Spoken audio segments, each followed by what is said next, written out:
अस्सलाम वालेकुम स्टूडेंट्स। हम 1.3 के जो रिमेनिंग क्वेश्चन रह गए थे वो सॉल्व करना शुरू करते हैं। क्वेश्चन नंबर 6 है a is equal to this, b is equal to this, find 3a minus 2b and 2at minus 3bt। ये हमने इनकी वैल्यूज फाइंड करनी है इन दोनों मैट्रिसेस से। बहुत सब सिंपल से क्वेश्चन है। आप ले लें पहले नंबर 1 3a माइनस 2b। जो पीछे क्वेश्चन नंबर 4 में हमने एडिशन और सब्ट्रैक्शन की है मैट्रिसेस की, बहुत अगर उनकी प्रैक्टिस होगी आपकी अच्छी तरह से, रिमेनिंग पार्ट्स भी आपने किए हैं, तो ये आप इजीली क्वेश्चन को सॉल्व कर सकते हैं। देखें 3 लिख के ए का मैट्रिक्स लिखें। ए का मैट्रिक्स ये है 1 माइनस 2 3 4, आगे ये माइनस, आगे ये 2, आगे ये बी का मैट्रिक्स 0 7 माइनस 3 8। सॉल्व कर दें। कैसे करेंगे? 3 1 जार 3, 3 2 जार 6 माइनस का, 3 3 जार 9, 3 4 जार 12 माइनस, अब 2 को अंदर मल्टीप्लाई करें, 2 0 0, 2 7 जार 14, 2 3 जार 6 माइनस का, 2 8 जार 16। इन दोनों को माइनस कर दें क्योंकि इन दोनों के दरमियान माइनस का साइन है। तो 3 माइनस होगा 0 से, माइनस 6 माइनस होगा 14 से, 9 माइनस होगा माइनस 6 से, इसे ब्रैकेट में लिख दें, 12 माइनस होगा 16 से। तो आपका आंसर आ जाएगा 3 minus 0 3, minus 6 minus 14, minus minus plus हो जाएंगे, 20 आ जाएगा साइन बड़ी रकम वाला, माइनस 20। ये आ जाएगा माइनस माइनस प्लस, यानी 9 माइनस माइनस प्लस 6 हो जाएगा। ये आ जाएगा 9 प्लस 6 15, और 12 माइनस 16 माइनस 4। ये आपका पास आंसर आ गया इसका, नंबर 1 का। अब नंबर 2 देखिए जरा। सेकंड है आपके पास 2at माइनस 3bt। अच्छा, आप क्या करें, 2 लिखें, ए का मैट्रिक्स लिखें। ए का मैट्रिक्स है ये 1 माइनस 2 3 4, इसके ऊपर टी डाल दें। ए के ऊपर टी है ना, तो इसके ऊपर टी डाल दें। इसका मतलब हमने इसका ट्रांसपोज लेना है। पहले ट्रांसपोज लेंगे, बाद में फिर सॉल्व करेंगे। ये 3 लिखा, फिर बी का मैट्रिक्स लिखा ये वाला 0 7 माइनस 3 8। तो इसके ऊपर भी आप टी लिख दें, यानी ट्रांसपोज। अब आप क्या करें, अब आपने 2 को अंदर मल्टीप्लाई नहीं करना अभी, पहले आप ट्रांसपोज लेंगे, बाद में 2 से मल्टीप्लाई करेंगे। ट्रांसपोज लें। ट्रांसपोज क्या होता है, इस रो को कॉलम में चेंज कर दें, ठीक है, जो भी जितनी भी रोज हैं उनको कॉलम में चेंज कर दें तो ट्रांसपोज आ जाता है। ये आ जाएगा, ये रो है ना आपके पास, इसको कॉलम बना दें 1 माइनस 2। फिर ये भी रो है, इसको भी कॉलम बना दें 3 4, ऊपर से नीचे, ये ट्रांसपोज आ गया। माइनस 3 लिखें, इसका ट्रांसपोज लें, इस रो को आप कॉलम बनाएं 0 7, इस रो को भी आप कॉलम बना दें माइनस 3 8। तो ये भी ट्रांसपोज आ गया। अब इसे मल्टीप्लाई करें, 2 1 जार 2, 2 3 जार 6, 2 2 जार 4, 2 4 जार 8, माइनस 3 0 0, 3 3 जार 9 माइनस का, 3 7 जार 21, 3 8 जार 24। अब आप इन्हें सब्ट्रैक्ट कर दें। 2 माइनस होगा 0 से, 6 माइनस होगा माइनस 9 से, और माइनस 4 माइनस होगा 21 से, और 8 माइनस होगा 24 से। क्या आंसर आता है जरा चेक करें। 2 माइनस 2 0 2, ये आ जाएगा माइनस माइनस प्लस 9 हो जाएगा, तो 6 प्लस 9 15 आ जाएगा। तो माइनस 4 माइनस 21 माइनस 25 हो जाएगा। 8 माइनस 24, 24 में से 8 माइनस करें, बाकी बचा हमारे पास 16, साइन बड़ी रकम वाला माइनस का। ये आपका सेकंड पार्ट होगा। उसके बाद है हमारे पास क्वेश्चन नंबर 7। क्वेश्चन नंबर 7 मैं यहाँ पे लिख लेता हूँ इसको हम। क्वेश्चन नंबर 7 कहते हैं if 2 into 2 4 minus 3a plus 3 into 1 b 8 minus 4 is equal to 7 10 18 1, then find, क्या फाइंड करना है, then find a and b। इसमें ये जो a है और ये जो b है इसकी कहता है वैल्यू फाइंड करें, बस और कुछ नहीं करना। आसान सा क्वेश्चन है, अगर आप गौर करें कि ये आप इस रकम को बिल्कुल इसी तरह यहाँ पे लिख के सॉल्व करेंगे। ये आ जाएगा हमारे पास 2 इंटू 2 4 ये वाला -3a और +3 ये आ जाएगा हमारे पास 1b 8 - 4 1b 8 - 4 is equal to हमारे पास है 7 10 18 1 18 1। ठीक है जी, ये left hand side sorry is equal to का साइन नहीं, इक्वल टू रहने दें, दरमियान में मौजूद है इक्वल, तो हमें इधर इक्वल लगाने की जरूरत नहीं है। सोल्यूशन लिखे सॉरी यहाँ पे, ये हम सोल्यूशन स्टार्ट कर रहे हैं यहाँ से। चलिए पहले मल्टीप्लाई करें यहाँ इसको, 2 को अंदर 2 2 जार 4 2 4 जार 8 2 3 जार 6 2 इंटू a 2a प्लस 3 1 जार 3 3 इंटू b 3b आ जाएगा 3 8 जार 24 3 4 जार -12 इज इक्वल टू 7 10 18 1। ठीक है, अब इन्हें प्लस करें दोनों को मैट्रिक्स को, 4 प्लस होगा 3 के साथ, 8 प्लस होगा 3b के साथ और -6 प्लस होगा 24 के साथ और 2a प्लस होगा -12 के साथ इज इक्वल टू ये वाला मैट्रिक्स आप वैसे ही लिख दें 18 1।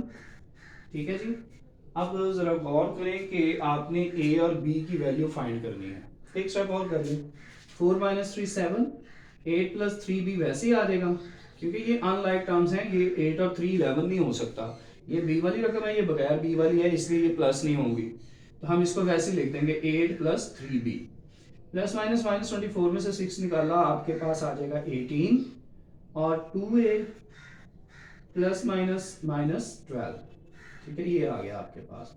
ये a वाली और ये बगैर a वाली रकमें भी आपस में सब्ट्रैक्ट नहीं हो सकती, ये वैसे ही लिख देंगे 2a - 12 इज इक्वल टू 7 10 18 1। चले जी, अब देखिए दो मैट्रिसेस इक्वल है, हमने इक्वल मैट्रिसेस की जो डेफिनेशन पढ़ी है उसमें ये है कि इक्वल मैट्रिसेस वो होते हैं जिनके कॉरस्पॉन्डिंग एलिमेंट्स इक्वल हों। कॉरस्पॉन्डिंग एलिमेंट का मतलब ये फर्स्ट रो है इसकी और ये इसकी फर्स्ट रो है, तो फर्स्ट इस रो का फर्स्ट एलिमेंट इस रो के फर्स्ट एलिमेंट के बराबर होगा, यानी देखें 7 7 के बराबर है। ठीक है, तो 8 + 3b इस 10 के बराबर होगा, यानी ये सेकंड एलिमेंट है ना रो का, और इधर सेकंड एलिमेंट रो का 10 है, तो ये सेकंड एलिमेंट इस सेकंड एलिमेंट के इक्वल हो जाएगा 8 + 3b। ये हम इनको इक्वल कर देंगे क्योंकि इक्वल मैट्रिसेस हैं, कॉरस्पॉन्डिंग एलिमेंट इक्वल होंगे। तो ये देखें ये सेकंड रो है ना, इधर ये सेकंड रो है, इस रो का फर्स्ट एलिमेंट इस रो के फर्स्ट एलिमेंट के इक्वल होता है, देखें 18 18 के इक्वल है। ठीक है, ये 12a - 2a - 12 सेकंड एलिमेंट इस सेकंड एलिमेंट 1 के बराबर होगा, तो ये आ जाएगा हमारे पास ये हमने लिखा ही नहीं, 8 + 3b 10 के इक्वल होगा और ये वाला जो 2a - 12 जो है ये 1 के इक्वल होगा। अब आप कहेंगे कि ये कॉरस्पॉन्डिंग एलिमेंट अगर ये वाला एलिमेंट ये वाले एलिमेंट के बराबर है तो 8 + 3 तो 11 हो रहा है, तो ये 10 होना चाहिए। पहली तो बात है कि ये दोनों ऐड नहीं होंगे, अनलाइक टर्म्स हैं। दूसरी बात ये है कि इसमें अगर हम b की वैल्यू फाइंड करके पुट करें प्लस करें 8 से, तो जो आंसर आएगा वो 10 के बराबर ही होगा, यानी 10 ही होगा। लेकिन चूंकि हमारे पास b की वैल्यू नहीं है इसलिए हमने इसको वैसे ही लिखा है। ये बज़ाहिर बराबर नहीं लग रहे लेकिन ये बराबर हैं। अगर हम यहाँ पे b की वैल्यू पुट करें, यहाँ पे a की वैल्यू पुट करें, तो ये दोनों आंसर है, इसका आंसर 10 आएगा और इसका आंसर 1 आएगा। वही वैल्यू हमने a और b की फाइंड करनी है कि जो कि यहाँ पे पुट करके आंसर इक्वल आता हो। देखिए अगर आप 3 भी आप ऐसे ही रहने दें, 8 को उधर जाके माइनस कर दें, 8 - 10 8 2 ये आ जाएगा, 10 - 8 2 आ जाएगा, 3 इधर मल्टीप्लाई हो रहा है b से, इधर जाके 2 से डिवाइड हो जाएगा, ये आ गई b की वैल्यू। इसी तरह से 2a यहाँ रहने दें, -12 उधर जाके +12 कर दें, ये आ जाएगा 13 और 2 a से मल्टीप्लाई हो रहा है उधर जाके 13 से डिवाइड हो जाएगा। ये हमारे पास a का आंसर आ गया। ठीक है जी, तो बिल्कुल क्वेश्चन नंबर एक्सरसाइज 1.1 का जो लास्ट क्वेश्चन है वो भी कुछ इसी तरह का मिलता जुलता है। इक्वल मैट्रिसेस में हमने ए बी सी डी की वैल्यू फाइंड करनी होती है, ये भी उसी तरह का क्वेश्चन है। इसके बाद आ जाए आप क्वेश्चन नंबर 8 की तरफ।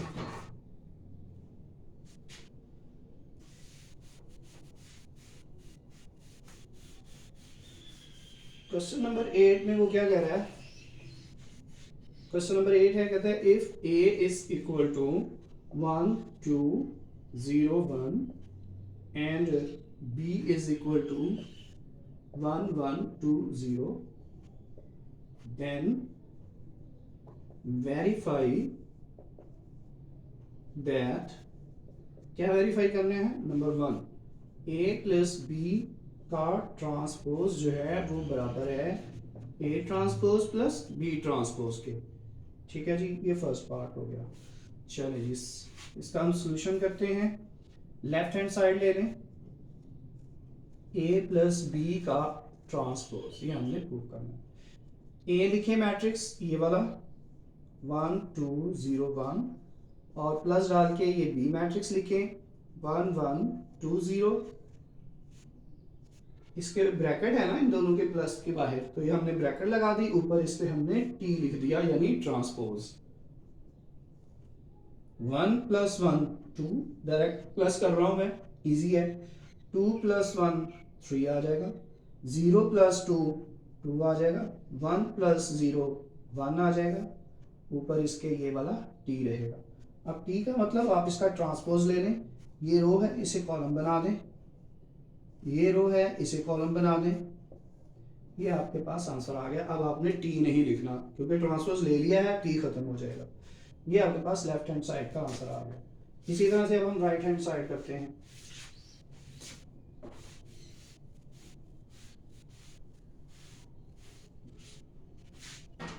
राइट हैंड साइड में जो है हमारे पास A transpose plus B transpose, ये है राइट हैंड साइड, इसे हमने प्रूव करना है। ए का मैट्रिक्स लिखें, ए का मैट्रिक्स है आपके पास 1 2 0 1 ट्रांसपोज, प्लस बी का मैट्रिक्स लिख के उसका 1 1 2 0 उसका ट्रांसपोज। जी, पहले ट्रांसपोज लें फिर बाद में ऐड करें। यहाँ पे हमने पहले ऐड किया था, बाद में जो आंसर आया उसका ट्रांसपोज लिया। यहाँ पे उल्टा है, पहले ट्रांसपोज लेना है, बाद में जो आंसर आएंगे उनको प्लस करना है। इसका ट्रांसपोज लें, इस रो को कॉलम बना दें, इस सेकंड रो को भी कॉलम बना देंगे, ट्रांसपोज आ गया। इसका ट्रांसपोज लें 1 1 1 1, रो को कॉलम बना दिया, ये वाली रो 2 0, इसको भी कॉलम बना दें 2 0, ये ट्रांसपोज आ गया। अब इसको प्लस कर दें, 1 प्लस 1 2, 0 प्लस 2 2, 2 प्लस 1 3, 1 प्लस 0 1। तो देखिए आंसर हमारा बिल्कुल इसके बराबर आया है। So left hand side is equal to right hand side. ये हो गया हमारे पास क्वेश्चन नंबर 8 का फर्स्ट पार्ट। चलिए इसमें जो सेकंड पार्ट है मैं आपको बता देता हूँ, आप खुद ही करेंगे। a माइनस बी का ट्रांसपोज आपने प्रूव करना है a transpose minus b transpose. सिर्फ साइन का फर्क है, यहाँ पे क्या था प्लस और यहाँ पे क्या है माइनस। यहाँ पे हमने इनको प्लस किया था एलिमेंट्स को, यहाँ पे हमने माइनस करना है। दोनों का आंसर इक्वल प्रूव करना है, वो आप इजीली कर सकते हैं। अब देखें इसका पार्ट हम करते हैं, इसको हम सारे को रेस कर दें ताकि आगे क्वेश्चन कंप्लीट हो जाए एक ही बारी में।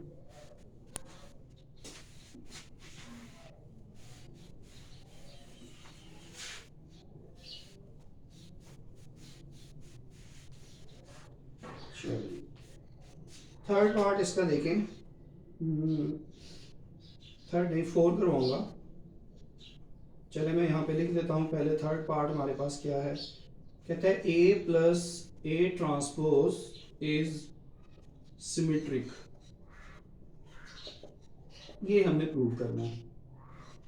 और फोर्थ पार्ट है a minus A transpose is skew symmetric.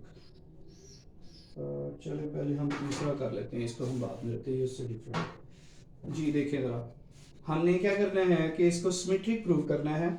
A plus A transpose, पहले हम फाइंड करते हैं ए प्लस ए ट्रांसपोज। एक का मैट्रिक्स 1 2 0 1, आगे ये प्लस का साइन डालें, आगे फिर ए मैट्रिक्स लिख के उसके ऊपर आपने टी लिखना है अगेन 1 2 0 1। ठीक है जी, ये हमारे पास आ गया बी ए और उसका ये ट्रांसपोज। आप क्या करें, पहले अभी इसको आपने ऐड नहीं करना, पहले आप इसका ट्रांसपोज लें, बाद में ऐड करें 1 2, ये रो जो है कॉलम बन जाएगी और ये वाली रो भी कॉलम बना दें, ये ट्रांसपोज आ गया। अब इसको ज़रा प्लस करें 1 + 1 2 2 + 0 2 0 + 2 2 1 + 1 2, तो ये हमारे पास आ गया ए प्लस ए ट्रांसपोज। इसका जो आंसर आया ना सॉल्व करके स्टूडेंट्स, इसको हमने प्रूव करना है कि ये वाला मैट्रिक्स सिमेट्रिक है। ठीक है, अब सिमेट्रिक प्रूव करने के लिए हम क्या करेंगे, हमें सिमेट्रिक की डेफिनेशन आनी चाहिए। सिमेट्रिक डेफिनेशन होता है, सिमेट्रिक क्या होता है, हम पीछे टाइप्स ऑफ मैट्रिक्स में पढ़ चुके हुए हैं। अगर ए का हम ट्रांसपोज लें, कोई भी मैट्रिक्स है ए, उसका ट्रांसपोज लें तो आंसर ए के ही बराबर आ जाए, तो वो होता है सिमेट्रिक। बी का ट्रांसपोज लें तो आंसर बी के इक्वल आ जाए, सी का ट्रांसपोज लें तो आंसर सी के इक्वल आ जाए, तो ऐसे मैट्रिक्स को हम कहते हैं सिमेट्रिक मैट्रिक्स। ठीक है, ये तो होगी डेफिनेशन। अब ये जो मैट्रिक्स आया हमारे पास, ये वाला, यानी इसका जो आंसर आया है, इसको हमने प्रूव करना है ये सिमेट्रिक है। कैसे प्रूव करेंगे, इसको मैं जरा बॉक्स में लिख देता हूँ ताकि रहे। अब A plus A transpose is equal to आया है 2 2 2 2। आप जरा गौर करें, इसको हमने सिमेट्रिक प्रूव करना है, तो हम इस पूरे का हम क्या करेंगे, ट्रांसपोज लेंगे ऐसे। जिसको सिमेट्रिक प्रूव करना होता है उसका ट्रांसपोज लेना होता है, तो हमने ए को नहीं प्रूव करना बल्कि ए प्लस ए ट्रांसपोज, ये पूरे का जो आंसर आया है ना, इसको सिमेट्रिक प्रूव करना है। तो इसके ऊपर हम टी डालेंगे, इधर भी और इधर भी आप टी लिख लें, फिर अगले स्टेप में इसे सॉल्व करना है। आप देखें कि ए प्लस ए टी का ट्रांसपोज, इस रो को कॉलम बना दें, ट्रांसपोज में यही होता है ना 2 2, इस रो को भी कॉलम बना दें 2 2। तो आप मुझे बताएं ए प्लस ए टी का जब हमने ट्रांसपोज लिया तो जो आंसर आया है वो तो इसी के बराबर है, ए प्लस ए ट्रांसपोज के, ए प्लस ए ट्रांसपोज के बराबर आंसर आया है। इसका मतलब ये हुआ कि ये ए प्लस ए टी जो है ये क्या है, ये सिमेट्रिक मैट्रिक्स है। बस यही हमने प्रूव करना था। इसी तरह से इसका जो थर्ड पार्ट है हमारे पास, थर्ड के फोर पार्ट में कहता है कि आप ये प्रूव करें कि A minus A transpose is skew symmetric. तो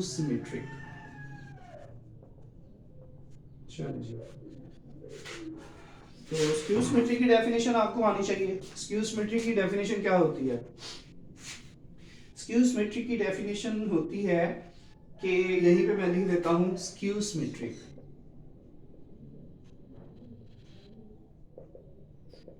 स्क्यू सिमेट्रिक होता है अगर हम ए का ट्रांसपोज लें, आंसर आ जाए -a, तो हम कहेंगे कि ये जो है स्क्यू सिमेट्रिक है। कोई हमारे पास फॉर एग्जांपल एक बी मैट्रिक्स है, उसका हमने ट्रांसपोज लिया तो आंसर आ गया -b, तो ये बी स्क्यू सिमेट्रिक होगा। कोई सी मैट्रिक्स है, उसका हमने ट्रांसपोज लिया तो आंसर आ गया -c, तो ये स्क्यू सिमेट्रिक है। आपको फर्क समझ आ रहा है दोनों में कि यहाँ पे ट्रांसपोज लेने से वही मैट्रिक्स आ जाता है, साइन चेंज नहीं होता, तो ये होता है सिमेट्रिक। अगर ट्रांसपोज लेने से वही मैट्रिक्स आ जाए लेकिन साइन चेंज हो जाए तो ये हो जाएगा स्क्यू सिमेट्रिक। तो अब हमने इसे, इसका जो आंसर आएगा रिजल्ट, वो हमने स्क्यू सिमेट्रिक प्रूव करना है। पहले हम देखते हैं ए माइनस ए ट्रांसपोज है क्या, इसका आंसर क्या आता है। 1 है हमारे पास, ए है 1 2 0 1 1 2 0 1 माइनस 1 2 0 1, ए का हम ऊपर टी लिख देते हैं, 1 2 0 1 माइनस इसका ट्रांसपोज ले लें 1 2 0 1, ये ट्रांसपोज आ गया। अब इनको आप माइनस करें, 1 minus 1 0, 2 minus 0 2, 0 minus 2 minus 2, 1 minus 1 0।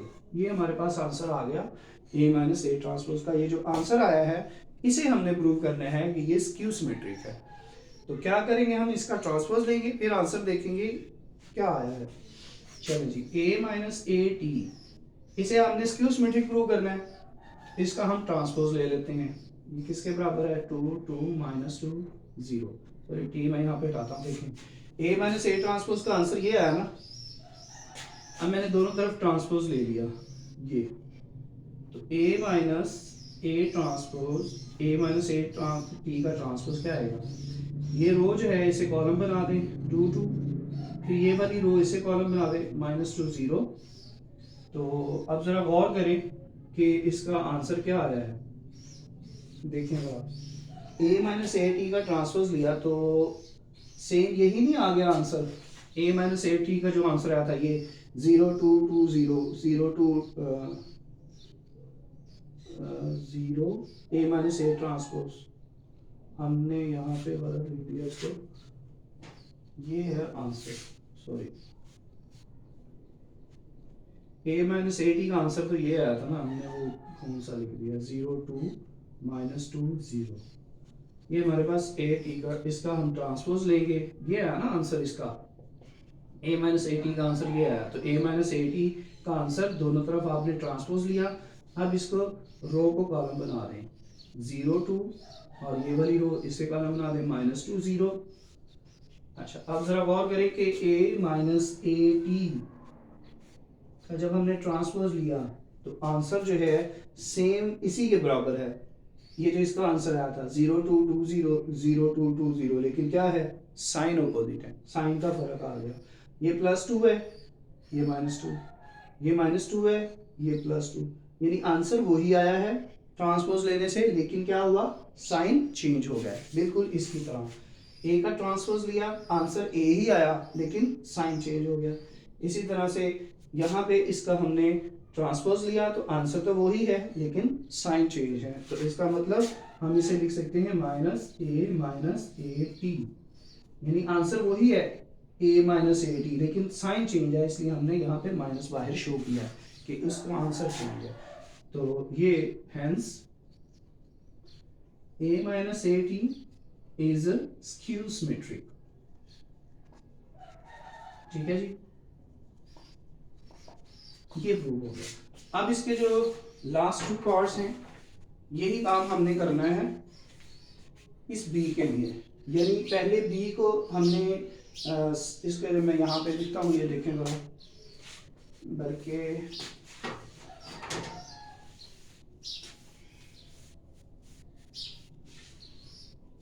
देखिए जरा, 5 वाला पार्ट है b plus b transpose is symmetric, और नंबर 6 है b minus b transpose is skew symmetric. ठीक है जी, आपने क्या प्रूव करना है, बिल्कुल जैसे हमने ये वाला किया था, b plus B transpose is symmetric, जैसे हमने a को प्रूव किया था a plus A transpose is symmetric, इसी तरह से b minus B transpose symmetric. यानी ये जो 3 और 4 पार्ट हैं 5 और 6 के बिल्कुल सेम है। यही काम हमने a मैट्रिक्स के लिए किया ना, अब हमने यही काम b मैट्रिक्स के लिए करना है, फर्क सिर्फ इतना है। आप इसको सॉल्व कीजिएगा, ना समझ आएगी, आप कोई प्रॉब्लम हो तो आप मुझसे डिस्कस कीजिएगा। इंशाल्लाह इसके बाद हम नेक्स्ट एक्सरसाइज स्टार्ट करेंगे। अल्लाह हाफिज़।